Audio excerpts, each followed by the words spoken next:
চাকরিহারা যোগ্য শিক্ষক শিক্ষিকাদের অধিকার মঞ্চ জানিয়ে দিয়েছে হাইকোর্টের নির্দেশ মতো নতুন আন্দোলন স্থলে যেতে তাদের আপত্তি নেই, কিন্তু পরিকাঠামোর ব্যবস্থা হলে তবেই সল্টলেকের বিকাশ ভবনের উল্টো দিকে সেন্ট্রাল পার্ক লাগোয়া অঞ্চলে অবস্থান বিক্ষোভে বসা সম্ভব। মূল দাবি দাওয়া নিয়ে রাজ্য প্রশাসন সংবেদনশীলতার পরিচয় না দিলে বৃহত্তর আন্দোলনে যাওয়ার হুঁশিয়ারি দেওয়া হয়েছে আন্দোলনকারীদের পক্ষ থেকে।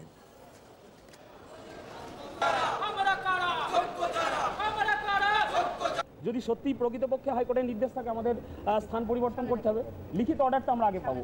এছাড়া আমরা একসঙ্গে আলোচনা করে সিদ্ধান্ত নেব। এখানে আমরা এখন যারা উপস্থিত আছি আমরা শুধুমাত্র এই কজনই সিদ্ধান্ত নেব না, আমাদের সমস্ত কোর কমিটি আছে, সমস্ত পিটিশনার আছে এবং আজকে যারা হাইকোর্টে উপস্থিত ছিলেন তাদের সঙ্গে একযোগে আলোচনা করে আমরা সিদ্ধান্ত নেব। আমরা চাইছি যে মুখ্যমন্ত্রী নিজে আমাদের সঙ্গে কথা বলুন, সকলের সামনে এসে তিনি এই কথাটা বলুন যে কী কী পদক্ষেপ নেওয়া হয়েছে বা কী কী পদক্ষেপ নেওয়া হবে আরও, যেখানে দাঁড়িয়ে এই নিশ্চয়তাটা যেন থাকে যে যোগ্যদের কারোর চাকরি যাবে না, তারা আবার পুনর্বহাল হতে পারবে। তাহলে সেইগুলো আমরা না জানলে কি করে আশ্বস্ত হব?